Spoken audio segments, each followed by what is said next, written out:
Welcome back to the Fleeting Conversations podcast.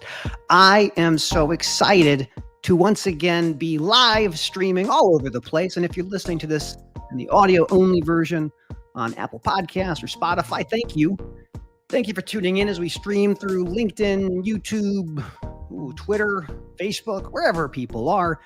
We want to try to bring something interesting to you. The goal of this is edutainment, education, entertainment, and we wouldn't have it be possible without the support of our listeners, our audience. We're grateful for you, as we always are.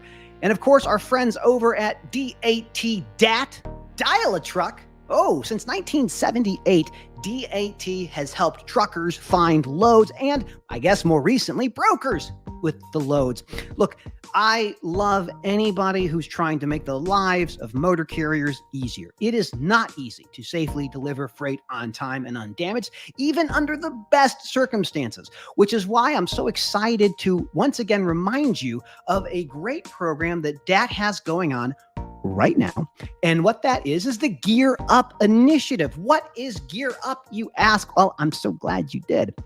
DAT has launched a thing called Gear Up, where they're automatically upgrading motor carriers with a DAT One load board account to the next subscription tier at no cost to you. Yes, that's right.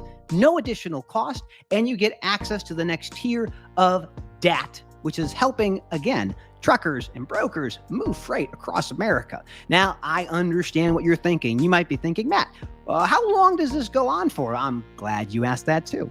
It goes until October 23rd. It will go through October 23rd. And then October 24th, everyone's account will automatically revert back to the last subscription level they were paying for. You don't have to opt out. You don't have to opt in. It happens automatically. Automatically. That's incredible. Again, if you're DAT trucking, you're using DAT and you have an account, please go check it out. All of the cool stuff is there. Oh, my friends, I have some really cool news for you. We've been talking about this for a little while, but we have even more to share.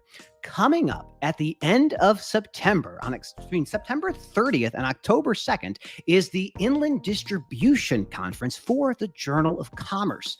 This is happening downtown Chicago, River North neighborhood. I actually lived in River North when I was practicing downtown. I will be speaking. I will have a session, and in our session, we're talking about all the great perks of the job. Perks as in post-employment restrictive covenants, non-competes. We'll touch on non-solicits, we'll touch on non-disparagements and non-disclosures. And of course, one of my personal favorite my personal perk is the Training Repayment Agreement Plan. Training Repayment Agreement Plan, also known as a TRAP, when you leave a job and you have to refund them money. Oh, those are exciting. Then in October, I will be at the Broker Carrier Summit taking place in Fort Worth, Texas, October 23rd through October 25th. If you're attending, I hope you stop by and see me. I'll be on a couple of panels, and I will also be doing my very first Ask Me Anything, AMA. I'm pretty excited. I think many people will be thinking, Matt, let's talk about the law, but we don't have to talk about the law. We can talk about crested geckos. We can talk about space. We can talk about the Lord of the Rings and why Rings of Power is a little bit disconcerting to me right now. Oh, the many things we'll get to do, and that is coming up at the end of August. And all of this, ladies and gentlemen, culminates into FreightWaves F3, the Future of Freight Festival, happening November 19th through 21st, 2024 in Chattanooga, Tennessee. Now, I've never been to Chattanooga. Never been to F3, so this is a new experience for me. But what's even more interesting is I will be on a fireside chat with Craig Fuller, Freight Alley himself. So we have a lot to get excited about. And I, again, thank you for tuning in. That's the end of the update segment. Let me just jump over here real quickly and turn off the music. Ladies and gentlemen, you know this feeling. About 50% of Americans think about quitting their job every year, sometimes more. I think the numbers are actually even more staggering. I have read, and I'm going to ask my guest about this shortly, that about 20% of Americans working a job think about quitting every single day. Oh, oh, that's a brutal number. And there's a lot of reasons why people think that way. I have often said, you don't quit a job, you quit a bad manager. And if you have a bad manager and you try to find a way to get around it, it becomes difficult. This environment, as being a working American, is not necessarily an easy one. But if you're unhappy with what you're doing, what resources are available to you? Better yet, if you're an employer and you're trying to understand, how do I attract, hire, and retain great talent? What's the recipe? How do you do that? It's hard, but maybe not as hard as you might think. My guest today, friend of the show, I am a huge fan of her. Obviously, I'm sure many of you are as well, is Charlie Saffro. Now, Charlie Saffro is, in my opinion, one of the best, if not the best, logistics recruiter in the country, bar none. I know a lot of them. Charlie's team has been helping people and businesses find the right fit, understanding what the business requirements are, and finding the people that can solve those problems. I recently had a chance to watch her TEDx talk, and I'll make sure to share that in the show notes. I highly encourage you check that out. But without further ado, let me welcome my dear friend, Charlie Saffro. Charlie, Hi, how are you? I'm great. How are you? I am living La Vida Loca. That's what all of the kids insist that I say. What's new and exciting in your neck of the woods? Oh man, we got the kids back in school. We got the fall sports in action. We got 1.5 drivers in my house. So I'm getting closer to freedom. Is a half driver a learning permit? Is that what that is? It's a learning permit. Exactly. So yeah. My oldest son is 11. He is still a little ways away. I am happy we're not there yet. That liability risk concerns and terrifies That's me. for sure what your head goes to. And I feel like it just, yes, it gives me anxiety, but it gives me more freedom and flexibility and the carpooling and the mom pick me up calls. So I'll take it. I love this time of year. This is the transition. Everyone's coming off of summer. They're getting back into the regular scheduled programming of kids going back to school. It's pumpkin spice latte season, my personal favorite of all things. But it's also a time of transitions for people, workers. And I watched your TEDx talk and I was absolutely mesmerized by the story you outlined. I'd love to have you share just a little bit of what that experience like. How did you get involved with TEDx, and what drove you to have that topic of, prioritizing people versus, just looking as a transactional sort of thing?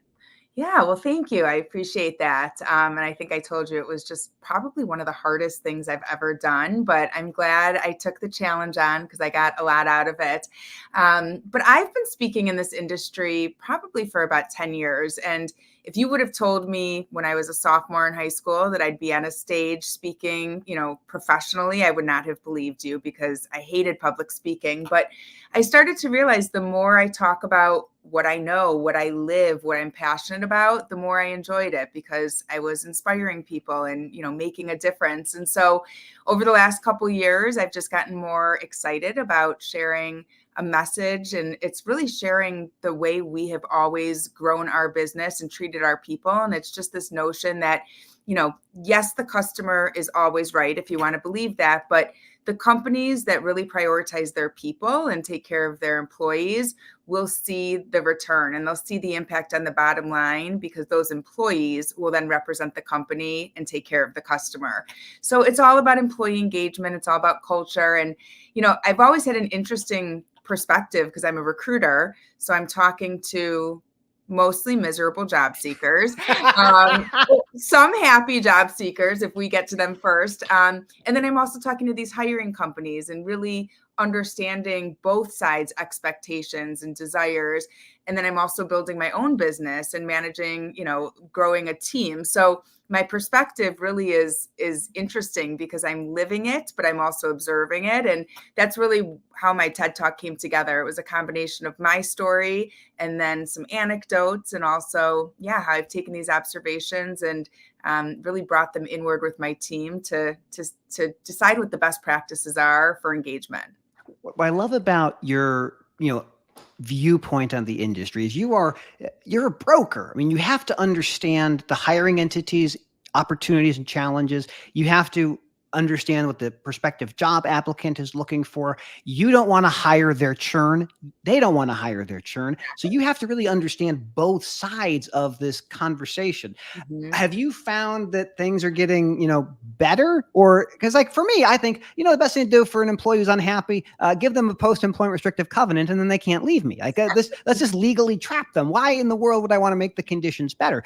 Are you seeing employers becoming more responsive to what applicants want? Not now, but I think the great resignation that we saw in 21, 22 was proof that it is important to some employers, and that as the market continues to evolve and change, employers won't have a choice.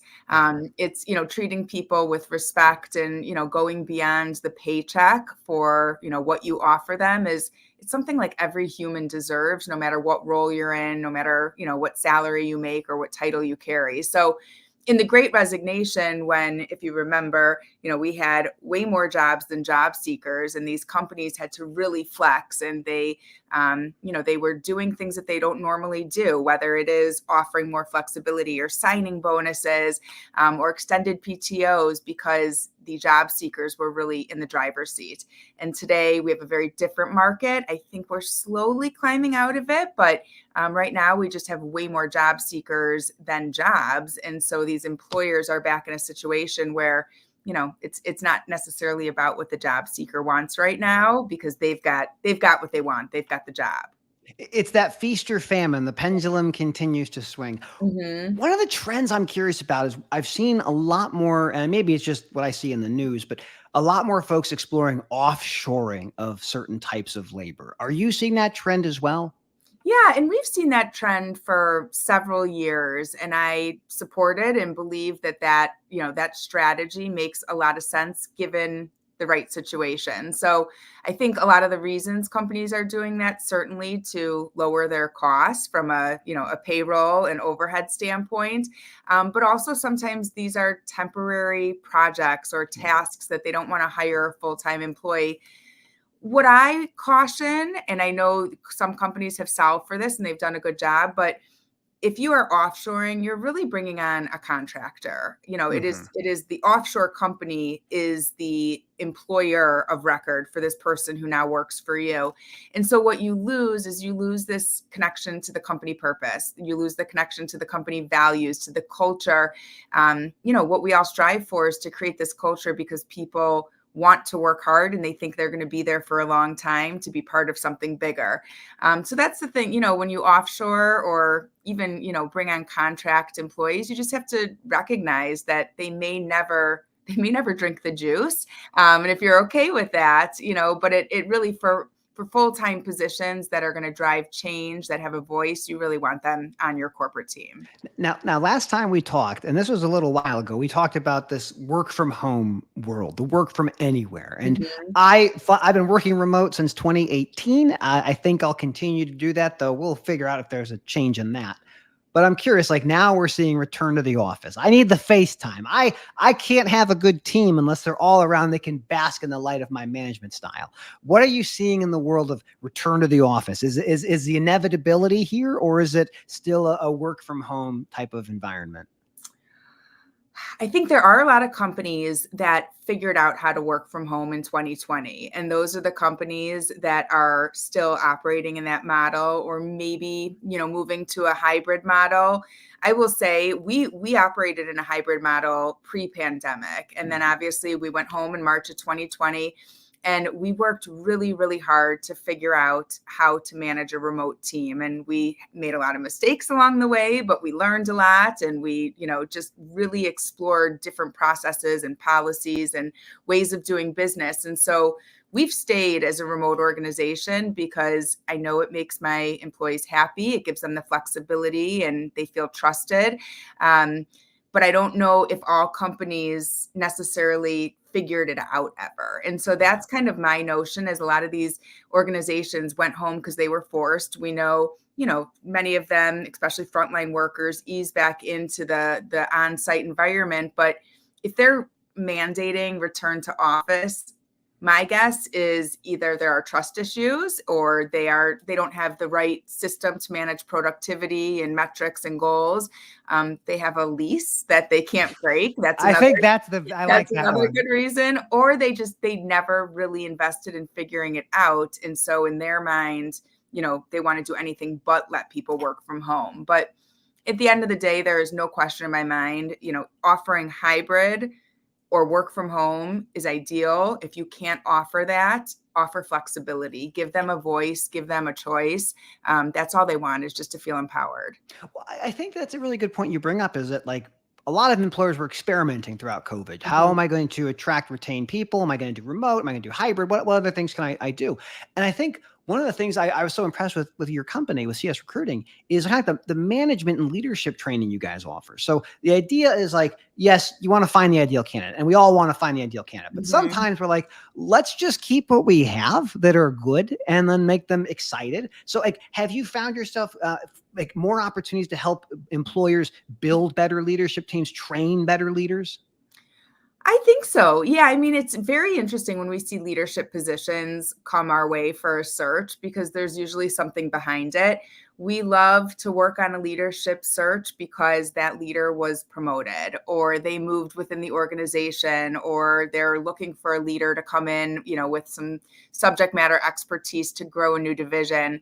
We don't want to work with companies that are always turning over their leaders. And every 6 months we get a new person we can throw into the fire. Exactly. So you really have to think about, like, why is this leadership position open? And if you really analyze it, there is usually one CEO in an organization, one CFO, there may be many VPs, but why is the position open? And just that intel can teach you a lot about the company and the way they do business. Absolutely. Well, and you're also offering, like, if I'm a hiring entity and I want to train my existing leaders on how to better engage with their staff, you're doing that too. You're helping the management teams better work with the talent they already have. Is that right? Yeah, we are, through our advisory service. So, I mean, where we really shine is in recruiting, but what we've learned over the years, and also what I've applied to our culture and our business, is that recruiting is a direct result of retention. And so you can't go out and recruit new people unless you can retain your people. And those are really the two bookends that we have just gained expertise in. We've been so exposed to it. We've seen, so many people sink and swim, and companies try things and they've worked and they haven't worked. And so where we're expanding our services is really in this talent advisory, where we can help companies think about recruiting in a strategic way. We're not going to necessarily teach you how to post a job or how to look at applicants or how to conduct an interview, but managing expectations, making sure that you're benchmarking, and everyone who's on the hiring team knows what you're going to get, what you're looking for. And then on the retention side, it's very simple. It's like, what are you doing as a company to treat people like humans so they want to be part of the organization? And there's so many little things that, I mean, I could talk about it for days, but, we all know what we want out of a job, and no company's perfect, but a lot of companies aren't properly marketing what they're good at, and they aren't focusing on improving what they're not as good at. And that's really where we can help them. I look at this as an exercise in preventative maintenance. So a lot of organizations are running around, they're doing what they're doing with the core businesses, and they're neglecting aspects of the business. And we see that with commercial vehicles on the highways. I can talk forever about the national out of service rate of 21.6%. That's 1 in 5 commercial vehicles at any time inspected on the highway is unsafe at any speed. But for businesses, it's the same kind of thing. It's, if you neglect pieces of the apparatus, it will rot from within. And so it's important, I think, at a regular cadence, whether you call that annually or semi-annually or whatever that cadence is, to have someone come in and say, hey, here's what we're seeing the best in the world do. And here's what the best in the world results get you, whether it's profits per employee or just general happiness, or to your other point of just retention in general. Because there's an expense when someone leaves. There's a challenge. There's a lot of things you have to do. So exactly. at what point, and now because you've been in supply chain for a long time, was there a moment in your career like this? There's just no way. There's no way I get out of this business. Oh, probably like day 2 in the industry. Like, I feel like I fell into the industry like so many others. And, I had a background in service-based business, which is what this is all about, and relationship-based business. But it is funny. It's like, I have never, how about this? Since I got in the industry, I've never thought about leaving the industry. That's a good way to look at it. That's Yeah, a good way to look at it. there's I think plenty of opportunity. when I was born, my father had been working for Roadway for 9 years at that point. So like I never had a chance. I Right. never had a chance. I mean, that was just what it was. So I think that at this stage, I look at it as my friend Blythe Brumley looks at it, like everything is logistics, Yeah. everything is supply chain. So whatever job you do, this industry is still affecting you, still impacting you. Exactly. I love what she's doing just to like break it down. But let me ask you a question. You've got 3 sons and a daughter. Yes. Will they be in supply chain or will they be in law? What are your thoughts if you could steer them? If I could help influence their choices, I would want them to be happy. I think there's Great. a lot of things you can do that can pay the bills, but understand what your goal is ultimately. I think this industry is so expansive Yeah. that I do think that they could find a very happy home. But it's interesting you mentioned that because like what jobs will still be here That's in the great 15 to future. 20 years? Mhm. I fundamentally think that if you look at the trends and forces, and I call them CASE, connected, autonomous, shared, and electric, Sure. I think there's certain things that aren't going to be here. I think middle mile driving in 10 years, I don't think that's going to happen. I think it's going to be autonomous. I think that'll Yeah. be really fast when it becomes legally permissible. I wonder about brokering. You look at CH Robinson's earnings and they're 10, 11% margin. Like that's probably what the industry is going to always be unless they get automated. So I don't know. Like, what about you? What about your kids? Like, do you want them to become masochists and get destroyed by this amazing meat grinder we call supply chain? Well, it's funny. I mean, I was raised by 2 entrepreneurs. And so that was like my path. It was like, oh, one day I'll own a business. And even though this business was very unintentional for me, like it's not surprising. And I think, my husband was a freight broker right out of college. He's also been an entrepreneur. When I look at my kids, I'm like, okay, they've got, logistics, freight brokerage, supply chain. They can go into business, entrepreneurship. My senior in high school decided yesterday he wants to be a veterinarian. So That's go good. figure. That's great. But it's like, go figure. But I agree. Like, I just want him to be happy. And if that's what's going to make him happy and he doesn't want to be the next CEO of CS Recruiting, like that's okay. He should pursue what his dreams are. I don't know about them being lawyers. Like my journey as an attorney, and I've been practicing since 2010. Like there's these things that you don't know when you get into this profession. And I'll share them for people who aren't familiar with the wonderful world of lawyers. We have the highest rates of anxiety and depression out of anyone. We are the best. We are the best. I think it's about maybe 1 in 10 law students think about suicide. Like this is our levels of substance abuse, problematic drinking, some of the highest of any profession. I mean, dentists are pretty close. I love dentists. They're like mechanics, and I respect them. I respect what they do. It's a tough thing. The other thing, and you might like this because this is just the data around it. In law, we have a thing called a bimodal salary distribution. So there's these 2 humps, and then there's an average. Okay. No one makes the average. The average is not a real thing. There's a massive cohort that makes not a lot of money. And then a significantly smaller cohort that makes a ton of money. Mm-hmm. And so it's not like people think where, oh, this is a job that gets me immediately to the upper class or whatever. It is a slog with a lot of debt. And I participate in a lot of like these subreddits that like lawyers and law students, and I try to help out when I can. But it's a very difficult profession if you aren't ready for what it's like in the trenches. It's brutal. I can imagine.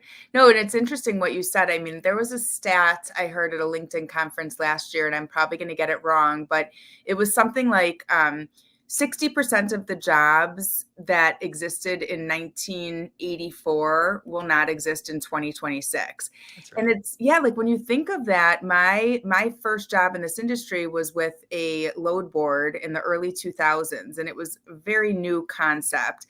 And now you look at all these jobs that have been created just as a result of load boards being accepted and used in all these companies, and it's like, AI, there was no thought of an AI job. No one was a podcaster in the early 2000s. So That's it right. makes sense. Like a lot.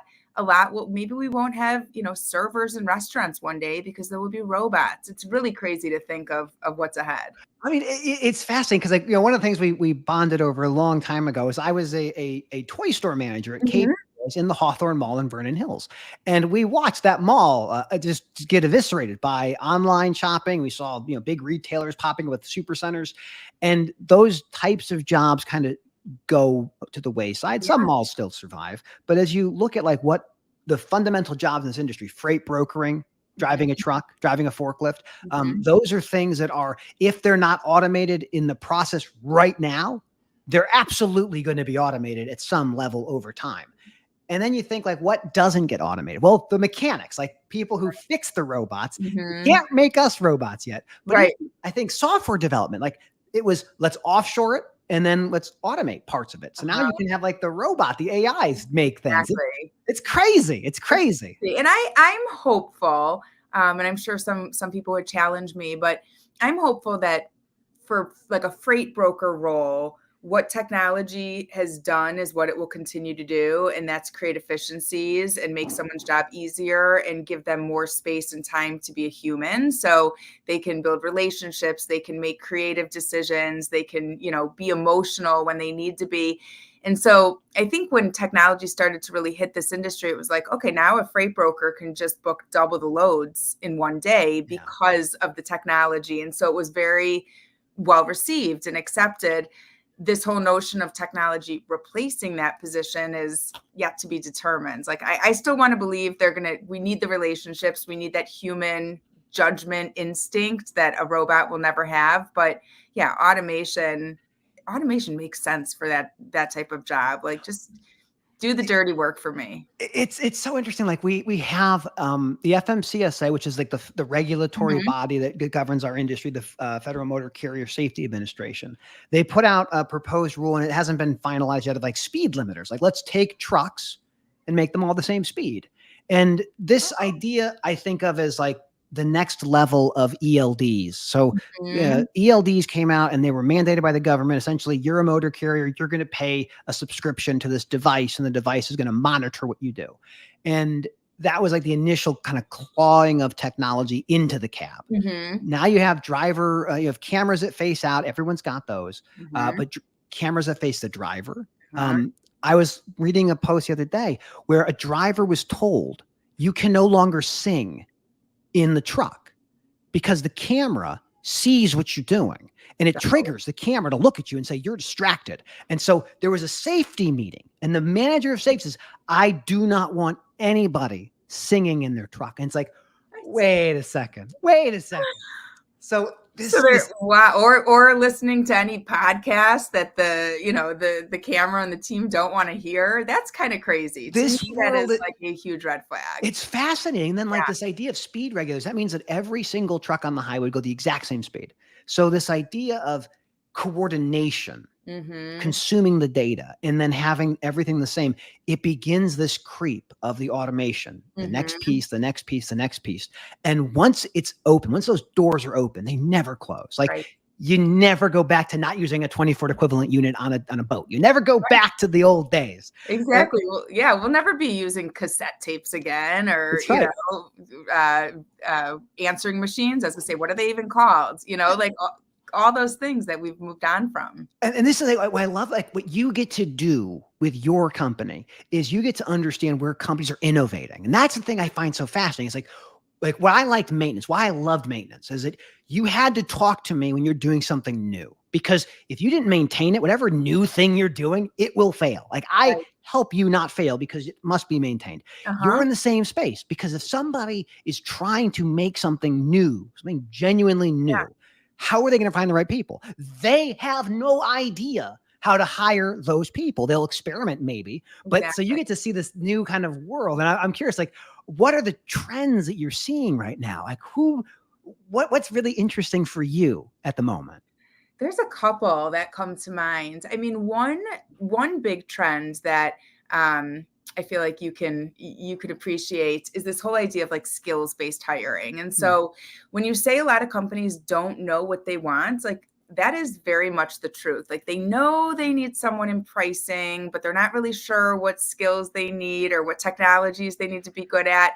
So a lot of companies come to us and like no fault of theirs, this is all they know. And they say, okay, we need to hire a pricing analyst. So go after all the pricing analysts at our biggest competitors, because Yeah, if there they're you go. working for them, they can come do it for us for the same title, same salary. And yes, there's a theory there, but what we're really talking about is the skills-based hiring. When you think of all the that industry talent working at your competitor, how many of them have non-competes? Like you just wiped out, 3/4 of your talent pool. So how can you get creative and think about what you really need? If you need an analyst, you need someone who's strategic. They're good with numbers. Mm. They're, meticulous with their organization. And so that is a trend, I would say, in the global workforce that companies are starting to catch on. And they're like, okay, like it would be nice to have someone for my competitor. And I definitely need someone who knows what a truck is. But at the end of the day, it's actually more important that they know how to use Excel than that, they've ever brokered a load or, This so you've hit on my favorite hobby horse, the non-competition not, agreement. yep, I let's love go them. there. I Yeah. love the idea that a company can make you sign a contract and say, look, we're an at-will relationship. I can fire you because it's Tuesday. I can fire you because it's Wednesday. I can fire you because it's cloudy. I Hmm. can't fire you for using workers' comp. I can't fire you from using FMLA. I get that. But to then say, I want to know what you're doing for the next 12 months, 24 months. And if I don't like it, if I don't like what you're doing, I'm going to sue you, or I'm going to sue your new company. How much in the world of your candidates you're seeing, how many people are generally running into these non-competes? Like you see this pretty Oh, regularly? yes. I mean, let's just to distinguish it. Non-solicits, Mhm. I'm going to say 70 to 80% of the candidates we Wow. speak to, especially in Ah, brokerage. yeah. And I think a non-solicit is fair. We have a non-solicit when Mhm. our team leaves us. If you built up business and relationships using our technologies and our referrals, like we own that just for a period of Yeah. time, but go out and work at our competitor. It's not what I want you to do, but maybe I do, because then you'll come back like a few of our employees have. No, but it is this idea of, when you restrict someone from working at a competitor, fine. Some of these non-competes, I mean, you've seen the same ones I have where it's outrageous. It's like, not only can you not go work for another freight brokerage, but you can't work for a motor carrier or Anybody in transportation. exactly. And Yeah. so that is something I'm really proud that our team, we started just in freight brokerage for probably the first 2 years. And over the last 12 years, we've expanded really into the asset side, the provider side, the shipper, manufacturer, distributor side. So we can help people navigate the industry and find new opportunities, even if they've got a restrictive covenant.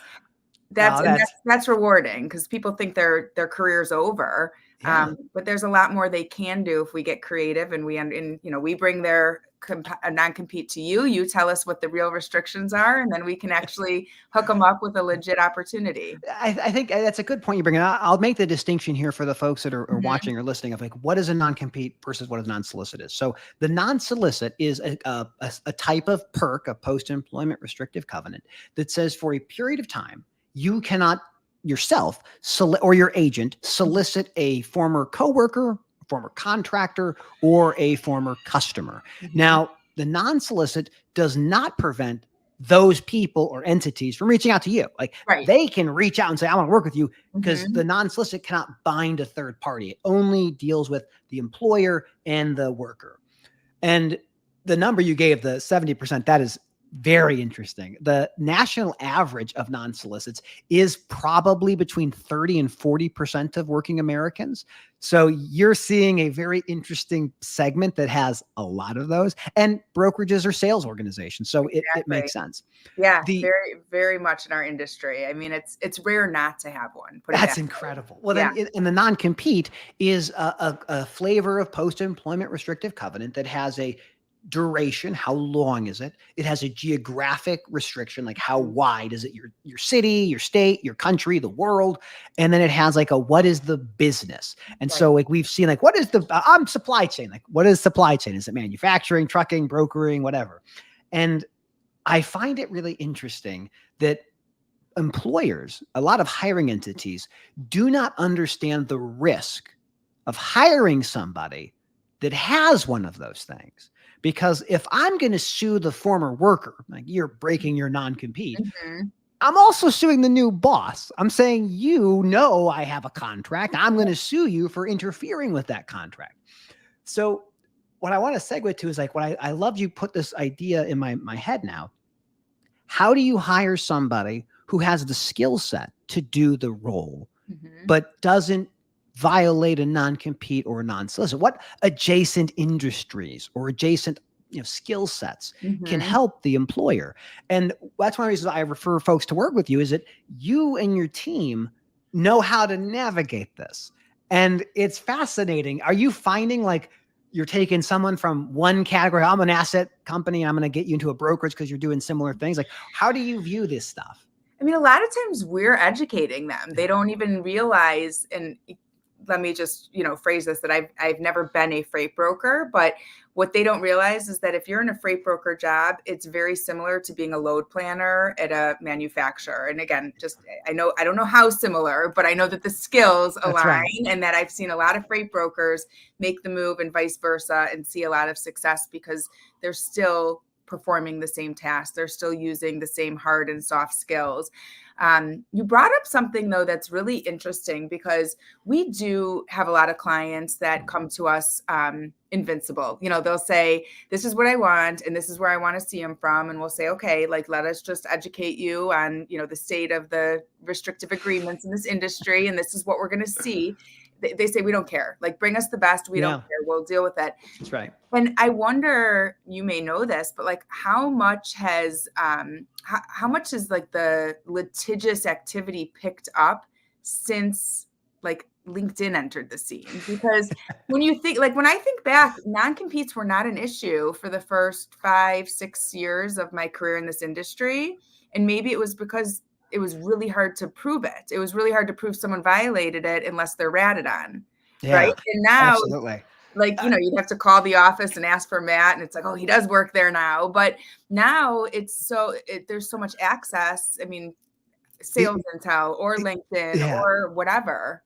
these social media organizations have done a phenomenal job Yeah. of training us to disclose information about everything that we do, like what do we eat, where we live, what we think about, and who we work for. And to your point, I think what has happened with LinkedIn specifically is people and hiring organizations are watching the updates. They're watching to see where Mhm. you go. And if they see it, what they'll typically do is send a letter. And it's a typical cease and desist. Like, I understand you're doing this. I understand you work for them. And they send two letters. One goes to the former worker because they have the email address on file or the address on file. And the new one goes to the new hiring entity. And this is all not public information. It's all kind of hidden behind the scenes. Sure. And most often the hiring entity fires that person immediately. Mhm. Yeah, I'm sure you see this on your end too, but most hiring entities to this moment in time require a candidate to explain and produce any post-employment restrictive covenant that they have. You have to disclose who you have covenants with. It has become very similar to a scarlet letter. It is Mhm. this is the thing that binds me and Yeah. I can't get out of it. Yeah. There are a few very brave organizations that will indemnify and protect new hires. Mhm. But you're talking tens of thousands of dollars if litigation happens.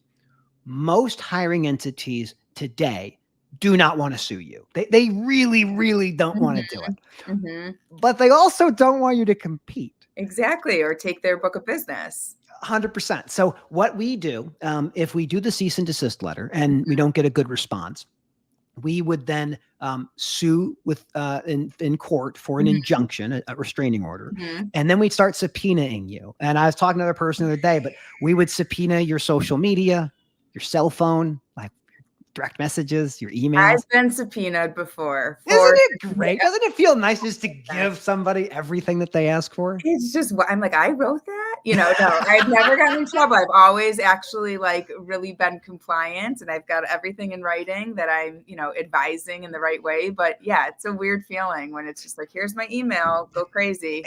And oftentimes they don't even like, need to talk to you. They'll go directly to the provider. They'll go to LinkedIn and subpoena them. So like, this is the thing for my worry. And this is why I'm so passionate about this topic. The FTC ban is likely not going to stick. I mean, it's already been enjoined in Texas, and it's not going to go further than that. It'll get appealed, but it'll not succeed. I wish that employers had to disclose they have these documents before you apply. Here's the non-compete that we use. Here's a non-solicit. You should give the candidate time to hire a lawyer and review it. Most candidates don't have $500 sitting around. They just don't. They don't have the money to go find a lawyer.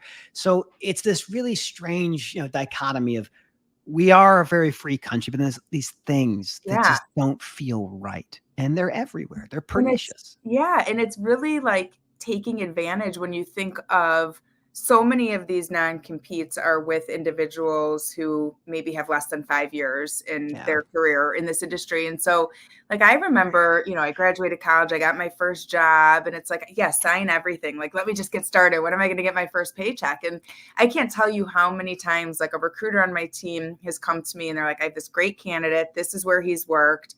And I'm like, well, he has a non-compete, so we have to, comply with that. And they're like, no, he doesn't. And I'm like, yes, he does. Every person in that company signed a non-compete within the first hour of employment. And sometimes these younger, job seekers are like, nope, I never signed anything. And it's like, okay. I signed an NDA, I think, but I don't remember anything else. Like, you did sign that. Why don't you ask your dad? Because he probably remembers that you signed it. But that's like comical to me, because it's like, these companies do not let anyone through the cracks. Like, you signed it, and unless you have some special agreement, you're bound to it. Yeah, I mean, you're hit the nail on the head. These documents are typically viewed as what we call contracts of adhesion. Like, they're non-negotiable. You sign it or you're fired. They happen in the first week, first 2 weeks, first 3 weeks. Sometimes might happen a couple years later if you get bought by some private equity fund. Yeah. But this is my biggest gripe with these things, is that there's not a single high school class that I'm aware of, or not a lot of college courses that teach you, hey, you're going to sign something someday, and it's going to follow you, and it's going to follow you for a long time, because if you end up violating it, the timing stops, it tolls. So if you have a year non-compete and you compete for 6 months, you're back at starting day one, and it's brutal. And look, I'm very good at destroying people's lives. Like, I know how that works. I know how it functions. And so like, if you think you're going to outsmart a lawyer, like, you're not. Like, we're going to break you. That's what we do. Well, talk about for a minute, because I hear of this happening a lot, and I'm not sure I understand the legalities, and I'm for sure there are people listening who would love to hear. We've heard of a good amount of situations where people are bound, and then they get an opportunity, and then they're given a decision to either stay bound but receive some sort of compensation, or to be released and receive a waiver. So what are the laws around, if we give you a severance or if we're paying you, are you still like, how's that work? Yes, that's a great question. It really is a function of how senior you are with the business. So in general, every contract has to have what we call consideration. We have to give you something for you to sign the document. In nearly every state that allows non-competes, simply letting you continue to have a job is consideration. The continued employment is enough to be bound. If you're a senior leader, you're C-suite, you may have a non-compete, but you'll have negotiated through counsel almost every time that you can choose a massive pile of money and you sit out, or no pile of money and you go compete. And that's what people kind of mistakenly think what happens with non-competes. Oh, they're going to get this big chunk of money. So Yeah. severance agreements work very well to give you the consideration Mhm. required for the non-compete, but you don't have to give it. I would say that it's very interesting that most people who sign these things are usually told, we don't enforce them. We're not going to bother you. You're going to be just fine. We want you to be excited about working for us. But the minute you're no longer part of the group, you are on the outs and they can do enormous damage to you. The Mhm. litigation, Charlie, for something like this can be 10, 15, $20,000 a month. I've Like heard horror it's a stories. different Yeah. world, different Yeah. world. So that's actually really great advice because what I was talking about before, all these levers that people can pull when they're negotiating and, based on the position of the market, that's an interesting one that I'm not sure we've advised on often. It's like, yeah, we can get you more money or a higher percentage of commission or more PTO days, signing bonus. But that's an interesting one to think about, almost like pre-negotiating those terms and keeping them fair but maybe not as restrictive on your way In many cases that I have experienced, a senior leader will have an employment contract. So it's not the non-disclosure agreement. It's like in. an at will. It's a contract, and they'll attach as an addendum or an appendix the severance agreement that you're going to be given. So if people think that the non-competes are really only being used at the upper groups, not the case at all. But Yeah. the upper groups, we know how to deal with it because we'll hire the same white shoe law firm that you have, or a different firm, but same Yeah. style. And we'll battle on this. This is one of the things that people do not negotiate on, but they have every ability to. Less than 10% of everybody who's given a non-compete will ever negotiate it. So part of what I try to do Yeah. is encourage people, like, you can negotiate, like you can say, Right. like, I will not sign this unless I get an extra 2 weeks of vacation, or if I get $10,000 sign-on bonus or whatever. But it's just another lever we can pull. Exactly. And it's funny because I'm thinking back, I have definitely, we ask clients to describe their culture and, why do people work at your company? How do you retain your employees? I've had many clients respond, and I don't think they're joking. They say it in a sheepish way, but they're like, oh, how do we retain our people? We have a non-compete. And it's like, well, do you train them? Do you give them benefits? Do you give them feedback? Do you give them learning? Do you appreciate them? Like, there's so many that is not where I was going. I have had this exact same conversation with prospective clients that usually end up not wanting to work with Mhm. me, which is if your lever you pull for retention is the threat of litigation, that is a terrible way to retain somebody. Terrible golden handcuffs, Those right? people will hate you. Mhm. They will do whatever they can to beat you when that non-compete expires. Mhm. And they'll be talking with their peers about these things.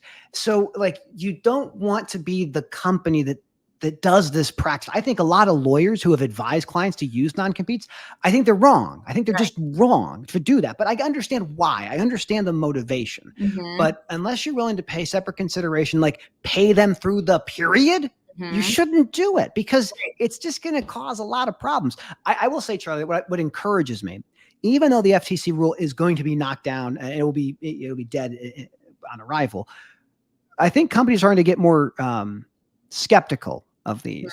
And Mhm. like, maybe I don't need that. Like then, we'll maybe go with just a non-solicit. That'll be good enough. And it usually is. Like, Yeah. you can do enough damage with a non-solicit. You don't have to have a non-compete. And to my point earlier, it's like if a non-compete or, some sort of agreement is your retention tactic, that is actually repelling the best talents from Oh yeah. attracted to your organization. So Oh it's like, yeah. and that's what usually the way you retain your people is the same way you're going to attract new people into the organization. Like, that's not attracting people. And all it takes Absolutely. is like one story, one Glassdoor review for people to catch on and realize there's one story. I wouldn't even call this a loophole. I'm not recommending this, but I think you'll appreciate it. We once had a client, and he called an account manager and was like, hey, I have a search. We need a sales manager. Can you help us? And so he introduced himself, let's say, as Tom. They're having this whole conversation. And then when they go to hang up, he's like, you don't remember me, do you? And she's like, have we spoken before? Like, I don't think we've ever talked to anyone at your company. He's like, no, I'm actually Jim from XYZ company. And I'm now going by Tom because I'm under a non-compete for the next year. And it was like we were like, wait a sec. First of all, why do you have that persona with us? But like people literally this guy changed his whole, just persona to hide. This is, that is an interesting thing. I don't think that would legally work, but I think it could circumvent things for a little bit. I'm not endorsing it. I'm just saying people get creative. Oh yeah, well, but I think the point you bring up, I think, is really important, which is we as Americans, I think specifically, but I'm sure other countries are similar. Our identity is tied up in what we do. Mm-hmm. We are what we do every day. And this is one of those really strange types of legal instruments where I can strip away who you are. I can take away what you identify as, because at the end of the day, I control your future. Right. And I find it so interesting that we are in that circumstance. I was talking to Blythe, we talked about her earlier, but I talked to Blythe about like the origins of the non-competes, like getting pervasive in America. Most people don't realize they were part of a thing called a wage contract. And the wage contract really kind of happened in a big scale after emancipation, after you had millions of people who now could sell their labor. And what they would do is they'd give them a wage contract. Okay, you can work for me. I'm going to pay you. But you can't go work at a competing farm or plantation. You have to stay here. And you can't do this anywhere else. So people have to leave because of that. And it's interesting to see, fast forward hundreds of years, and 20%, 30 million working Americans have it, from, people working at janitorial services to hospitals like nurses, anesthesiologists, doctors, not lawyers. We're exempt, Charlie. We make the rules. Isn't that ironic? Oh, isn't that funny? Isn't that funny how that works? No, lawyers are always going to be just fine. But it's interesting. It's an interesting, like, watching this stuff evolve over time. It is always interesting when you talk to counsel at some of these companies, because it's like, you wrote this and you're bound to it as well. So, yes, it's for life. You must be for life. This is I make this caveat. If you're in-house counsel, you can absolutely be bound by a non-compete. You ethically ought not to sign it. But if you do sign it, no court's going to say, oh, you're a lawyer, get out of jail free. It's only in the private practice where only lawyers can own law firms and only lawyers can do legal work. We stopped ChatGPT. I had lots of lawyer friends who were using it to do demand letters and other things. And once the American Bar Association got wind of that, they said, no. It looks like you're practicing law without a license. So they'll get the doctors first. Charlie, those lawyers, we look after ourselves to a certain degree. Exactly. Sounds like it. Well, we're getting close on time. I'm curious, like, what are you going to be doing? Where are you going to be speaking at over the next few weeks and months? Oh man, I've got a lineup. So I will be at the Trimble conference in just a few weeks in Las Vegas. Lots going on in Las Vegas. I'll be back in Vegas in November for a Culture Con conference, where I'm speaking to some HR talent leaders. And then I'll be at a LinkedIn conference that is going to be in Arizona. I'm not speaking at that one. I will be at a woman leadership conference in Iowa. Next year, I'll be at Manifest, TIA, TMSA. I think that's as far as I've locked it in for now. But I think I'm 5 flights away from like the next status on United, which is crazy because like up until 3 years ago, I didn't leave my house, and now I'm all over. But I'm boarding group 2 when I fly United. I don't know if that's a good thing or a bad thing. You got some ways to go. not that I'm bragging, but I'm boarding group 1 now. But yeah, I wasn't for a long time. Do you like flying? Do you enjoy it? Do I enjoy traveling? No, flying. You like flying specifically? Doesn't bother me. That's terrifying. I'll never be comfortable with it. Never, ever, ever. Oh God. I mean, you can, like, you have such a better chance of getting hit by a car when you walk out of your house right now, right? That sounds like science and statistics, Charlie, and I don't believe in that. I believe in anecdotal fear. That's how I live my life. Really? All right.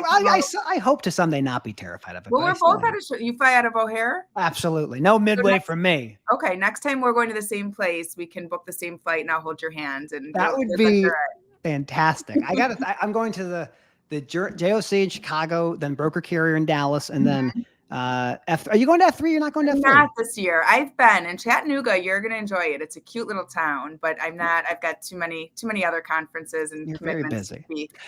So for people who want to get to know your company more, where can they go to find more information about CS Recruiting? Our website, cs-recruiting.com. It's about to be revamped, but also LinkedIn. I'm very active on LinkedIn. You're the best. Content. Thank you. You are too. Look at you. You're getting out there a lot. You've got a hot post today. I look at you and let's say Britton Ladd as like part of my Mount Rushmore of LinkedIn. And so makes sense on it, just so you know. I mean, I had a post the other day go viral about my dog. And literally I had to spend I got to spend 2 hours replying to comments where everyone's talking about their dogs. And I enjoyed it, but I was like, why does this post go viral? I mean, I know why, but, and then you post real emotional stuff that you poured your blood, sweat, and tears into, and you get 3 likes. So who knows? My last one that went, I would say viral-ish with like the hundreds of engagements and shit, was just a trailer abandoned in Atlanta. It's a U.S. Postal Service trailer. People love trailers. That's the thing people don't think about. Like in supply chain, really, when you break it all down, it is about the movement of trailers. It's stuff that goes into a 20-foot box or a 40-foot box, which is a trailer, into a boat, which pulls it, which is kind of like a trailer, goes onto a chassis at the port. That's a trailer, goes into a warehouse or a DC, and then puts into a trailer, and then eventually gets delivered to your house. Like everything is about those beautiful 53-foot boxes with roll-up doors or swing doors. Did you see, I posted something a couple weeks ago about moving containers through space. Oh, it's like the craziest thing. I mean, talk about the future, just this idea of who needs drayage when you can just shoot it into the air and it will land at the next destination. So Blythe will know about that. We'll ask. I love the way space is becoming, it's always been the new frontier, but oh my goodness, when we start mining asteroids for raw materials, that's going to be spectacular. I will come back on and we can just talk about the universe and different dimensions and space one day. Let's do it. Well, I started another podcast, and it's me reading short stories, short fiction, and I love the Ray Bradbury, The Martian Chronicles. That stuff is beautiful. I love it. It's all amazing. I'll talk shop with you any day on that. Oh, that next podcast will be only space, and we'll get Blythe, and it'll just be a space podcast. Love it. Charlie, I cannot thank you enough for joining us today. We'll make sure to put all of those things in the show notes. If you can share any of the links for the events you're going to, I'll be happy to put those in the notes too. But Thank you as always for joining. You are one of my absolute favorite people in the business, and it's a pleasure having you on the program today. Thank you. And I'm so honored you wore the watermelon shirt for me. So thank you. It's always watermelon season around here. Thank you. Have a great rest of your day. I got to say goodbye to these people. You too. Take care. Well, everybody, let me press a button. There it goes. Thank you once again for joining these fleeting conversations. I am so grateful that you had a chance to stop by. I always want you to support our friends over at DAT Dial a Truck. Gear Up is still going on. You should check out what you have available for free on top of your initial subscription. And always, please check out our guest, Charlie Saffro, one of my favorite people in this business. She has been helping companies of all sizes find the right talent at the right time, the right price. Definitely check out CS Recruiting. Thank you as always. Have a great rest of your day. Happy Friday Eve. That's right, Friday Eve.